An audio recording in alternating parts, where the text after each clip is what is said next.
Good morning, everyone. Thank you very much for joining us this morning. We are going to learn some more about the charity selected by the Tri team and the Tour de Godwin team for the exciting events that are going to happen in June at the Blenheim Palace Triathlon.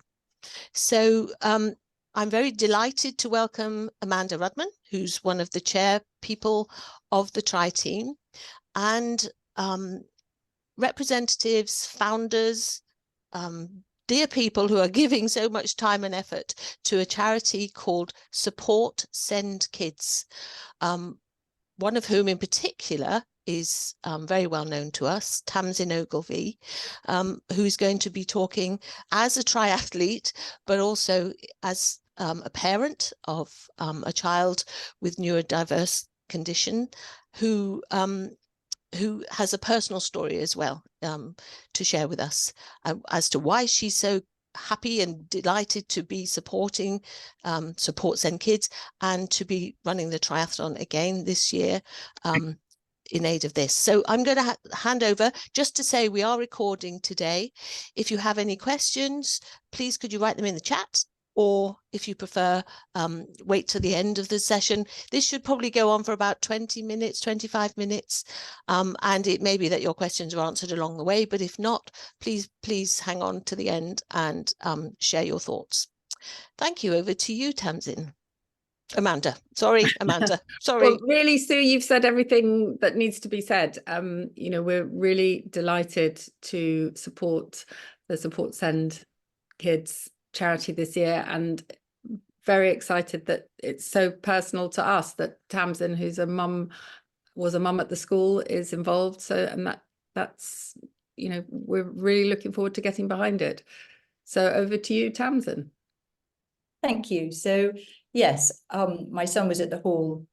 He left 2 or 3 years ago now, but I did my first triathlon inspired by Amanda about 9 years ago. I was one of the first in that first team to do Blenheim, and I think I've done it about 3 or 4 times since then.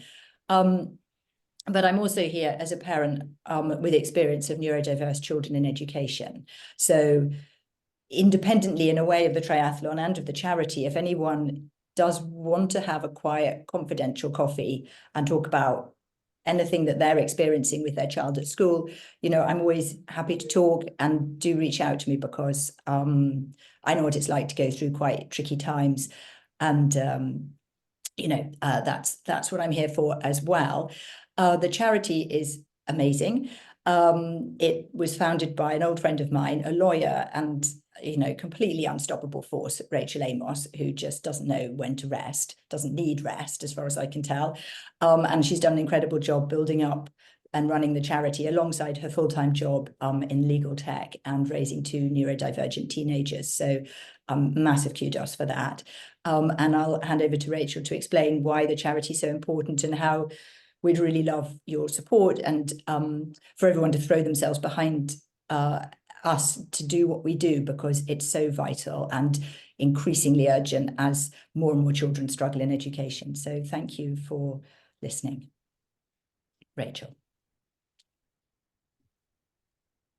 Thank you, Tamsin, Amanda and Sue for the introduction, and also thanks to everybody who's watching this and who's thinking about supporting us, and particularly thank you if you're running a triathlon, which I am very much in awe of. So I'm going to spend a little bit of time talking about the charity. I've got some of, it's not just me, 2 of our other trustees are here too, and I'll introduce them in a second. But we've also got a little PowerPoint that I'm going to run through.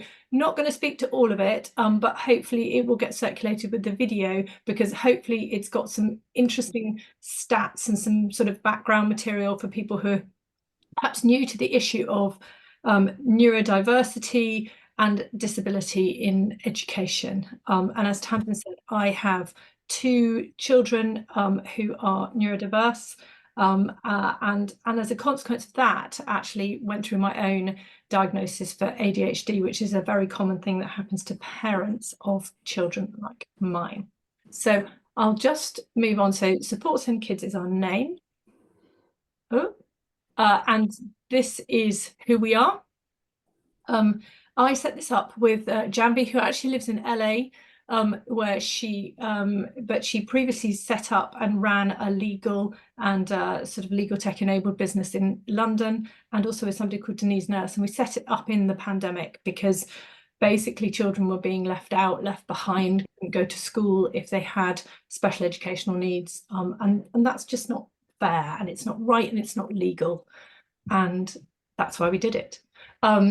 Emily, I think you can, I can't actually see her on my video. Emily, are you waving? Emily is on the screen as well. Waving frantically, hello. Excellent. And Emily will talk a little bit about herself later. Caroline can't be with us, but you may have, if any of you follow us on LinkedIn, Caroline was looking very glamorous and picked up an award that we got last week, which was a complete surprise, and we were just incredibly chuffed to get it. And Caroline is an amazing mum of 2 very small SEND children, and she's you know, an absolute champion inside her workplace for this sort of stuff. So she's sorry not to be here. Tamara, however, is here. Tamara, are you waving? Hello, everyone. Oh, there she is. Perfect. Tamara also in her day-to-day deals a lot with sort of legal tech operational issues around trying to make things more accessible inside her work, and so she brings a lot of skills in that area, and is a passionate advocate for inclusivity, and particularly with respect to neurodiversity. So that's who we all are. We all have a legal background. Apart from Emily, who has actually properly run a tech company. And I'm just going to go to the next slide. This is what we do. We believe that every child has the right to be the best version of themselves, but without help, neurodiverse, special educational needs, or disabled children fall behind, and even worse, often drop out of education. And we don't want SEND kids to be left out.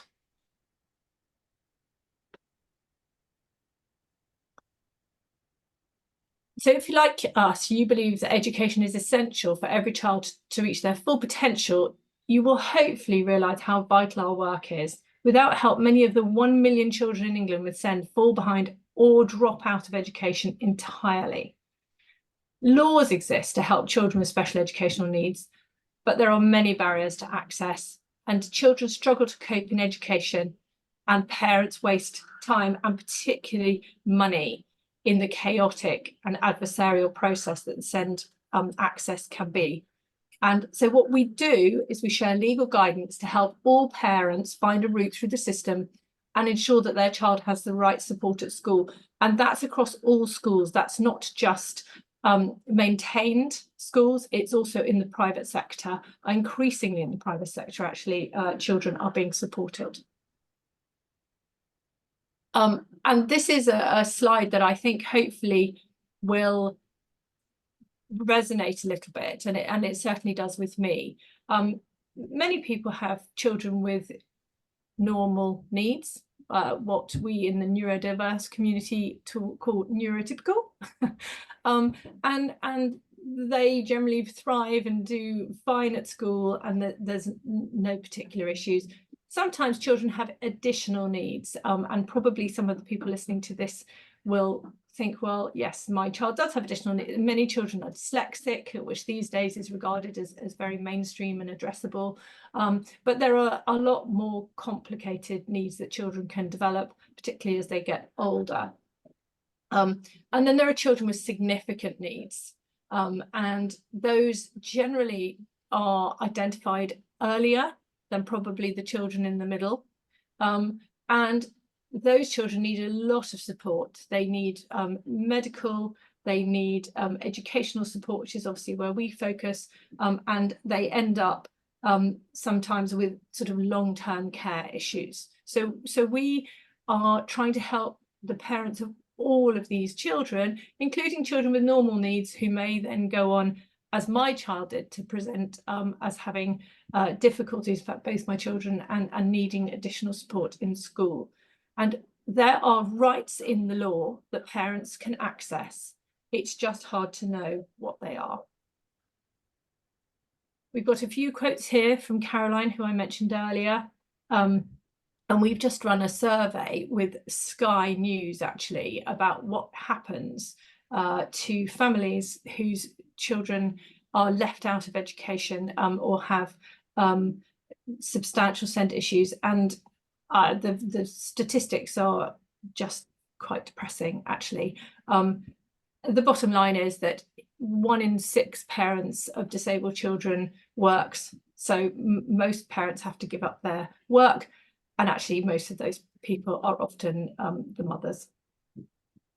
This is Emily and Iris, and I'm just going to ask Emily to speak about Iris.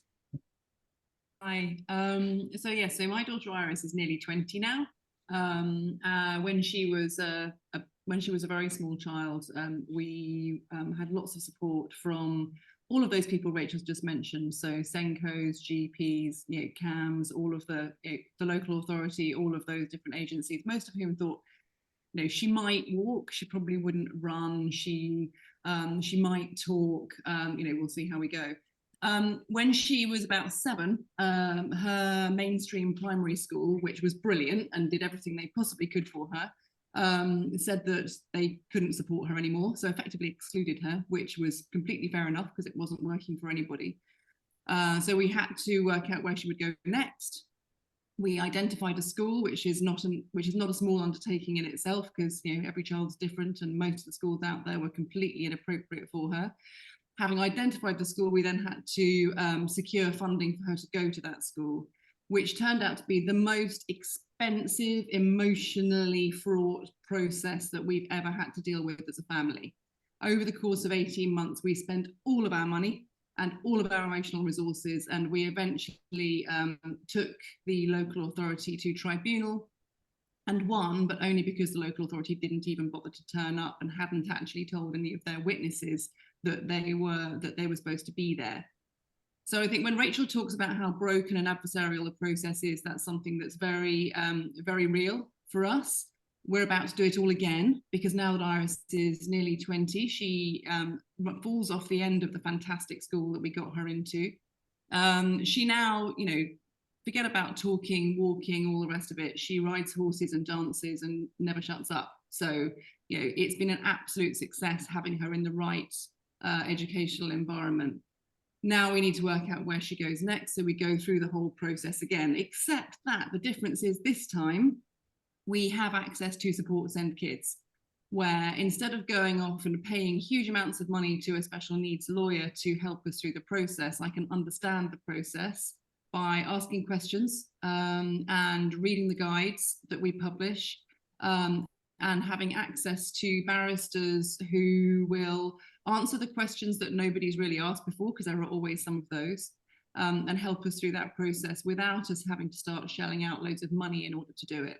This is really important for me, because when we went through the process for Iris, I was very aware of the fact that she had lots of little friends in her class at school when she was 7 who would also have benefited from a different educational environment, and they got left behind. Not only that, because they didn't have sharp-elbowed middle-class parents, all of the support that we'd fought for Iris in her primary school left with her, because the funding went with her. So her friends were left worse off when she moved on somewhere else. So Support Send Kids for me is really a way of having somewhere to point at when someone taps me on the shoulder in the playground and says, I gather you've been through this, what do I do?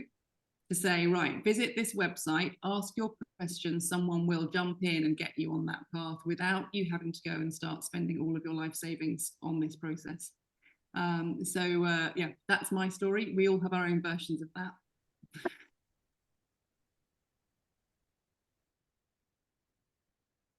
Thank you, Emily. And as Tamsin said earlier, if anyone has questions, if anybody wants to reach out, anyone this resonates, or you've got friends or family who are in this situation, part of what we'd like to do, in this process of being connected with the Hall and Hall Tri team is to answer questions. So do please ask.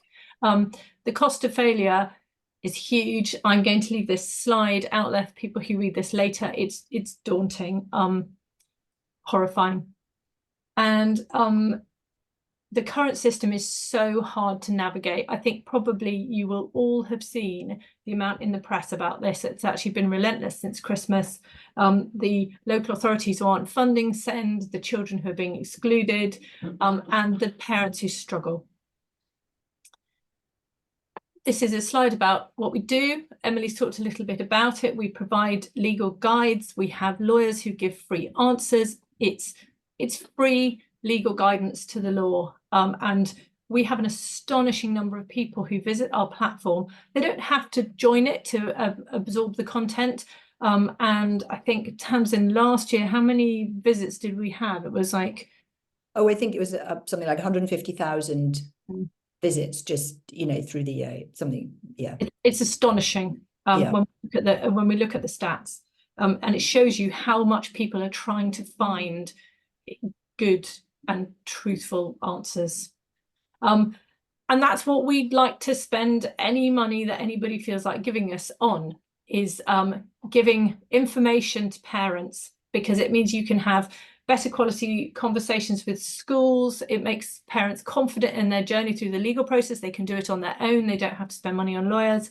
And ultimately, less engagement with the system and more time with your children, which is really what this should be about. We've put together a wish list. Tamara worked on this with me. We could do all sorts of things with the money that, you know, potentially is given to us, but ultimately it's all about bringing the law to parents in a more accessible way, either by making what we've got more accessible, improving the technological access to it, you know, making digital, making video, and really trying to spread what we already have, but so much better and more easily. And the last thing is the people that we have who are going to run the triathlon, and I know that there might be quite a lot more of you who are doing it. Tamsin, who you've met, Judith, who has, I think, run it before Amanda. So Judith's run it before. Tamsin, do you want to? Judith has, and just to say, it's not just running; it's swimming and cycling too. Oh, yeah. Sorry, very important. I know. Should I jump in? So the idea is that we are fielding the SEND champions this year. So the four of us are a touch point during training, and whenever you see us, you know, doing our triathlon, you know, practicing, you know, we're here to talk to you about our experiences of neurodiverse children in education. So if you want a confidential little chat about it, we're absolutely happy to talk about the charity, talk about what fun it is to do a triathlon, you know, whatever. We're sort of a visible face of what we're trying to do. So obviously there's me, there's Judith, there's Lou, and there's Suki, and we'll try and introduce ourselves at things. Lou and was at Park Run on Saturday, and we'll try and integrate ourselves into training as much as possible and be available to everybody. So do come and say hello.